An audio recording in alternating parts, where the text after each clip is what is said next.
OCI 티키타카는 여러 주제를 좀 더 가볍게 이야기해보려고 만들었습니다. 저도 잘 모르는 부분들 질문 드리고 전문가분께 들어보는 시간 가지도록 하겠습니다. 연말이 되면 제가 연말이라고 실감하는 이벤트가 두 가지가 있는데요. 커피 회사에서 프리퀀시로 내년도 다이어리 주는 이벤트가 있고요. 캐롤이 이제 들리기 시작하면 제가 연말을 정말 실감을 하는 것 같습니다. 연말이 눈앞에 오다 보니까 한 해 정리하는 시간을 가져보는 것도 좋을 것 같은데요. 오늘은 특별히 프라이빗인 듯 퍼블릭 같기도 한 그런 서비스죠. 오라클 클라우드 앳 커스터머에 대해서 좀 더 알아보는 시간 갖도록 하겠습니다. 제가 언로에 관심이 많은데요. 오라클 클라우드 앳 커스터머는 어떤 건지 한번 살펴보도록 하시죠. 네, 곰돌스 방송을 56회 진행하면서 오라클 클라우드 앳 커스터머를 수차례 소개했던 기억이 납니다. 최근 OCW에 언로이 소식이 주목을 받으면서 예전에 다뤘던 오라클 클라우드 앳 커스터머 데디케이트 리전을 다시 한번 정리하지 않으면 혼란을 줄 것 같다는 생각을 좀 했습니다. 그래서 다시 한번 기초 개념을 정리한다는 취지에서 오라클 클라우드의 커스터머를 소개하는 시간을 준비했습니다. 오라클에서 엔터프라이즈 아키텍트를 담당하고 계시는 김도현 상무님을 모시고 오라클 클라우드의 커스터머의 기본 개념을 살펴보도록 하겠습니다.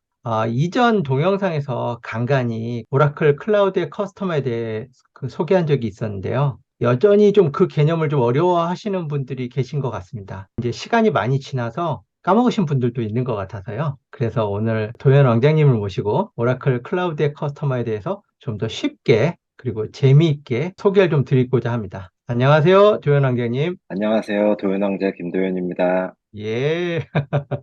아이디로 도현 왕자님을 사용하시죠? 도현 왕자님은 OCI 읽어주는 곰돌스에 오늘 처음 출연이시네요. 네, 평소 OCI를 읽어주는 곰돌스를 보면서 저도 도움을 많이 받았고, 저 또한 경험한 부분들을 여러분들께 공유해드리면 좋을 것 같아서 나오게 되었습니다. 네, 감사합니다. 그럼 도현 왕자님, 오라클 클라우드의 커스터머에 대해서 알아볼까요? 곰돌스를 56회 진행해 오면서 오라클 클라우드의 커스터머, 데디케이트 리전, 얼로이 등 여러 개념들이 이미 수차례 소개를 드렸었는데요. 최근에 얼로이가 등장하면서 오라클이 제공하는 클라우드 형태에 대해서 다시 한번 좀 정리를 좀 해보려고 합니다. 그래서 가장 먼저 제안된 고객 사이트에 오라클 클라우드 서비스를 배포하는 기념 개념으로 한번 돌아가 보는 순서를 마련을 했습니다. 도현 왕자님, 오라클 클라우드의 커스터머 기본 개념을 좀 정리해 주시죠. 한마디로 오라클 클라우드의 커스터머 정리 부탁 좀 드리겠습니다. 네, 말 그대로 오라클 클라우드의 커스터머는 오라클 클라우드를 고객사 데이터 센터에 위치한다는 뜻이죠. 그러면은 고객사 데이터 센터에 배포된 오라클 클라우드는 이게 프라이빗 클라우드라고 볼 수 있을까요? 라고 볼 수 있지요. 그렇지만 여러분이 알고 계신 프라이빗 클라우드는 전혀 다른 형태예요. 그렇다면 기존 프라이빗 클라우드와는 어떻게 다르고 제목에 클라우드의 새로운 패러다임이라고 하셨는데 어떤 것이 이게 새롭다는 얘기인가요? 네, 오라클 클라우드의 커스터머는 프라이빗 클라우드로 갈 수밖에 없는 고객들에게 퍼블릭 클라우드의 장점을 누릴 수 있게 하는 새로운 개념의 클라우드라고 표현할 수 있습니다. 약간 새로운 개념이기에 쉽게 이해할 수 있도록 설명을 드리도록 하겠습니다. 오라클 클라우드의 커스터머 설명에 앞서서 먼저 우리 워밍업 좀 할까요? 그럼 어떤 기업이 클라우드를 도입하는 것부터 시작해 보도록 하겠습니다. 고객은 클라우드 선택에 앞서 먼저 워크로드 분석부터 시작해야 합니다. 우리 회사의 워크로드 특성에 따라 클라우드 선택의 중요한 요소로 작용을 합니다. 서비스의 빠른 출시가 필요한지, 확장성, 운영성, 유연성을 지원하는지, 네트워크 속도를 보장하는지, 데이터 주권, 보안 규제에 만족하는지 등 다양한 요소들을 꼭 검토해야 합니다. 검토 결과 우리 업무 워크로드 특성에 맞는 클라우드는 퍼블릭 클라우드인지 프라이빗 클라우드인지 하이브리드 클라우드를 결정하고 바로 도입하거나 구축하게 되죠. 특히 금융권이나 국가 핵심 기술 보호 규제에 해당하는 기업들은 데이터 주권, 보안 규제 등에 민감해서 프라이빗 클라우드를 선택하는 경우들이 있습니다. 그렇다면 기존 방식대로 프라이빗 클라우드를 한번 구축해 볼까요? 프라이빗 클라우드를 구축할 때 필요한 스택들을 저와 하나하나 함께 쌓아 올려 보도록 하겠습니다. 그때 기업들이 어떤 부분들을 어려워하는지도 함께 살펴보도록 하겠습니다. 먼저 프라이빗 클라우드의 기초가 되는 인프라를 구성해야 되겠죠. 컴퓨팅 자원, 스토리지, 네트워크 등을 가상화하여 인프라를 마련해야 합니다. 이때 인프라 자원을 얼마나 준비를 해야 할까요? 아마도 온프레미스와 동일하게 프라이빗 클라우드도 업무 워크로드의 최대 피크치를 대비해서 여유 있는 용량으로 인프라 자원을 확보해야 됩니다. 그래야지 예상치 못한 워크로드들을 커버하고 비즈니스 연속성을 확보할 수 있게 되겠죠. 그렇지만 이렇게 하기 위해선 퍼블릭 클라우드와 달리 초기 투자 비용도 만만치 않습니다. 당연히 사용하지 않는 인프라 자원에 대한 오버헤드를 항상 안고 갈 수밖에 없죠. 인프라를 구성했으니 다음은 인프라에 올라갈 업무를 구성할 수 있는 서비스 카탈로그를 구성해야지 됩니다. 서비스 카탈로그에는 이아스, 파스 서비스를 위한 여러 가지 컴퓨팅 쉐이프, 타입, 데이터베이스, 미드웨어, 애플리케이션들이 잘 정의되어 있어야지 되겠죠.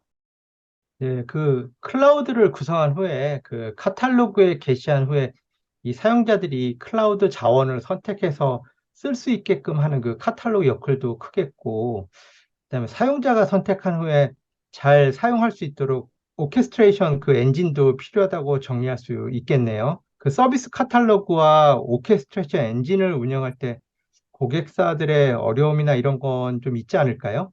네, 그런 일들이 만만치 않습니다.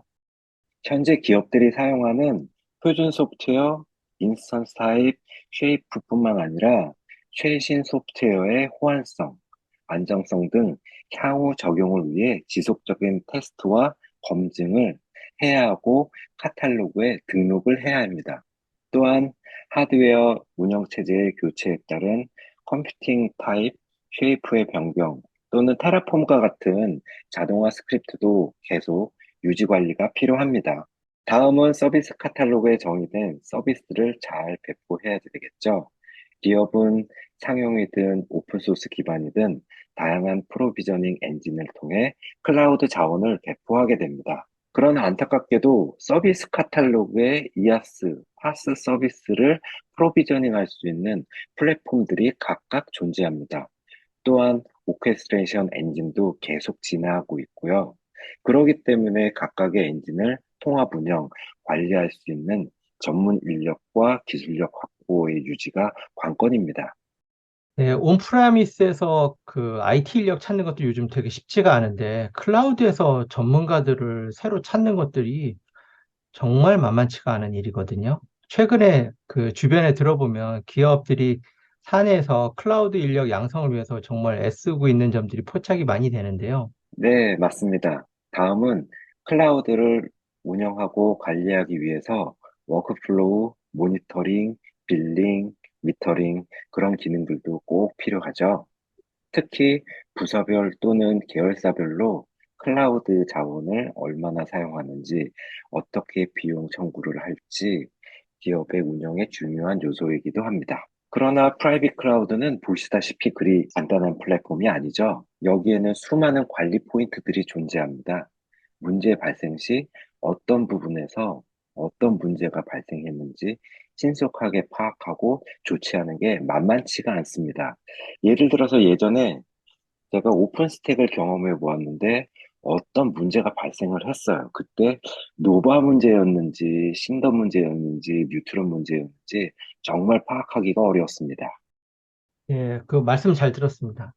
이게 수많은 관리 포인트들과 운영 인력을 구하기 어렵다는 점, 기업에서 단독으로 클라우드를 운영할 경우에 클라우드의 활용도가 떨어지지 않도록 하기 위해서 쏟아붓는 그런 에너지를 생각을 한다면 이거를 좀 해결할 수 있는 무언가가 있으면 좋겠다는 생각이 좀 드네요. 말씀해 주실 부분들이 이런 점들일까요? 네, 맞습니다. 바로 클라우드 포탈입니다. 음, 클라우드 포탈은 사용자와 관리자 포탈로 나눌 수 있는데요. 사용자 포탈은 사용자가 클라우드를 정말 쉽게 사용할 수 있게 해줘야 합니다. 그리고 관리자 포탈은 관리자가 클라우드 상태를 직관적으로 파악하고 조치할 수 있게 해줘야 하죠. 회사 정책에 따른 사용자의 권한 관리, 클라우드 자원 사용의 편의성, 관리자의 가시성을 확보해 주어야지 됩니다. 그렇지 않으면 클라우드의 활용도는 점점 떨어질 수밖에 없고 결국 고객은 온프레미스로 다시 돌아갈 수밖에 없겠죠. 그럼 그 앞서 얘기한 그 프라이빗 클라우드의 고객 어려움들을 오라클 클라우드의 커스터마에서는 어떻게 해결을 해줄 수 있는 건가요? 다시 오라클 클라우드의 커스터머로 돌아가 볼까요? 다시 한번 말씀드리자면 오라클 클라우드의 커스터머는 오라클 클라우드를 고객사 데이터 센터에 위치한다는 뜻입니다. 이때 앞서 언급한 프라이빗 클라우드의 어려움을 불식시키고 퍼블릭 클라우드의 모든 장점을 담아서요. 고객이 프라이빗 클라우드를 선택하는 이유 중에 하나가 데이터 주권, 네트워크 속도, 보안 규제 요건입니다. 오라클 클라우드 커스터머는 고객의 데이터 센터에 쏙 위치하기 때문에 이 부분들을 만족시킬 수 있죠. 아, 그렇죠. 그 데이터 주권 정말 저도 굉장히 중요하다고 생각을 하는데요.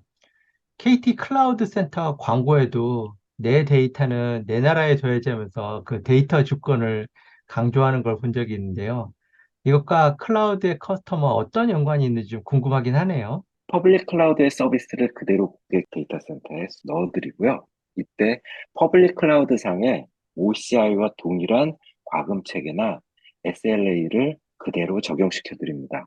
그럼 좀 더 자세히 들여다 한번 볼까요? 이미 말씀드렸다시피 오라클 클라우드의 커스터머는 퍼블릭 클라우드 상의 OCI 서비스 카탈로그도 동일하게 제공을 합니다. 사용자들은 퍼블릭 클라우드상의 OCI처럼 원하는 서비스를 그냥 골라서 배포만 하면 되는 거죠. 그 고객은 OCI의 몇몇 서비스만 사용할 것 같은데 이게 모든 서비스를 다 넣는다는 건가요? 사용하는 서비스들에 대해서 사전 조사를 함께하여 어느 정도 용량을 산정하지만 주로 기본적으로 모든 서비스를 다 제공한다고 보시면 되고요. 고객은 서비스 카탈로그에 신경 쓸 필요 없이 오라클이 제공하는 퍼블릭 클라우드에서 검증된 최신 서비스를 사용만 하시면 됩니다. 이미 제가 프라이빗 클라우드를 설명하면서 피크치와 여유를 대비한 용량을 고객이 미리 확보해야 한다고 얘기했었었죠. 오라클 클라우드 커스터머도 고객의 비즈니스에 임팩트가 없이 피크치와 여유를 고려해서 용량을 확보해야지 됩니다. 그런데 누가요?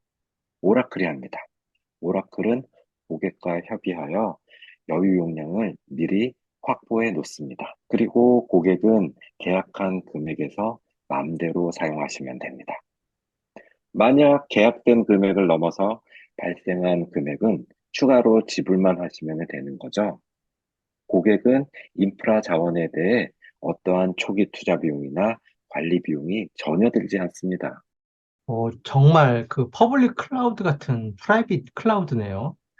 사용자가 운영에 신경 쓰지 않고 편리하게 사용하면서 사용할 때만 돈을 지불하는 그 퍼블릭 클라우드 같은 면도 있고 데이터 주권이나 거버넌스도 충족할 수 있고 네트워크 속도도 빠른 그 프라이빗 클라우드 측면도 있는 거네요. 아빠곰님도 IT 산업에 발을 담그고 계시니 특히 IT, 클라우드의 운영이 만만치 않을 거라는 걸 잘 아실 거예요. 그러기 때문에 매니지 서비스도 필요한 거고요.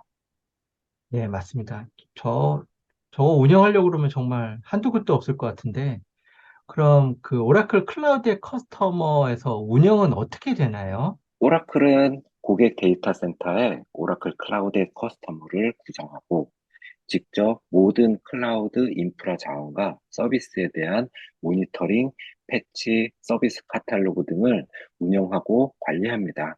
이 부분도 퍼블릭 클라우드 같은 프라이빗 클라우드네요. 고객은 데이터 센터에 전원, 쿨링, 상면 등만 제공해 주시면 됩니다. 그러면 오라클은 고객 데이터 센터에 클라우드 커스터머를 구성하고 직접 모든 클라우드 자원과 서비스에 대한 모니터링, 패치, 서비스 카탈로그 등을 운영하고 관리합니다. 그럼 고객이 아닌 오라클이 운영 관리를 하면 그 보안에 문제가 좀 있지 않을까요? 고객은 오라클이 고객사 데이터에 접근하는지, 오라클 운영팀이 데이터 센터 네트워크에 들어와서 어떤 일을 하는지 민감하게 관리하는 회사가 많을 것 같은데요. 언제 들어와서 어떤 작업을 하는지 민감하게 오디트하고자 하는 회사도 있을 것 같은데요. 그런 고려사항이 오라클 클라우드의 커스터머에 반영이 돼 있나요? 보안에 대해서 전혀 걱정 안 하셔도 됩니다. 오라클 관리자의 관리용 네트워크와 실제 고객에 서비스하는 네트워크 자체가 분리되어 있어서 오라클 관리자는 고객 데이터 자체에 접근이 안 됩니다. 또한 OCI와 마찬가지로 오라클 클라우드 커스터머의 모든 고객 데이터 정보에 필요한 패스워드 그런 것들은 다 암호화되어 있어서 볼 수가 없고요. 그리고 오라클 관리자의 모든 행동들은 트래킹되어서 로그에 남기 때문에 투명한 관리를 제공합니다. 궁금한 게 하나 있는데요. 아까 모든 서비스를 넣어준다고 하셨는데, 고객에게 OCI의 모든 서비스가 다 필요한 건 아니지 않습니까? 네, 맞습니다. 좋은 질문 하셨습니다. 날카로우신데요. 오라클 클라우드 커스터머는 제공하는 서비스에 따라 몇 가지 종류로 나눌 수가 있는데요. 오늘 동영상은 여러분들의 이해를 돕기 위해 전체 OCI 서비스를 제공하는 오라클 데디케이티드 리전 클라우드 커스터머 위주로 설명을 드렸습니다. 오라클 클라우드 커스터머는 제공하는 서비스에 따라서 OCI 전체 서비스를 다 제공하는 Dedicated Region Cloud Customer, 줄여서 DRCC, 그리고 엑사데이터 클라우드 서비스를 제공하는 엑사데이터 클라우드 커스터머, 줄여서 엑사CC, 그리고 클라우드 자원만 제공하는 컴퓨트 클라우드 커스터머가 있습니다. 아, 그리고 참, 최근에 OCW에서 발표한 얼로이도 있죠? 네, 오늘 도현 왕자님 덕분에 오라클 클라우드의 커스터머 이해가 좀 쉽게 되었던 것 같습니다. 감사합니다. 향후 추가적인 시리즈 만들어서 또 소개하는 자리 갖도록 하겠습니다. 감사합니다. 초대해 주셔서 너무 감사드립니다. 자, 오늘 프라이빗 같은 퍼블릭 클라우드죠. 오라클 클라우드의 커스텀에 대한 정리를 해봤습니다.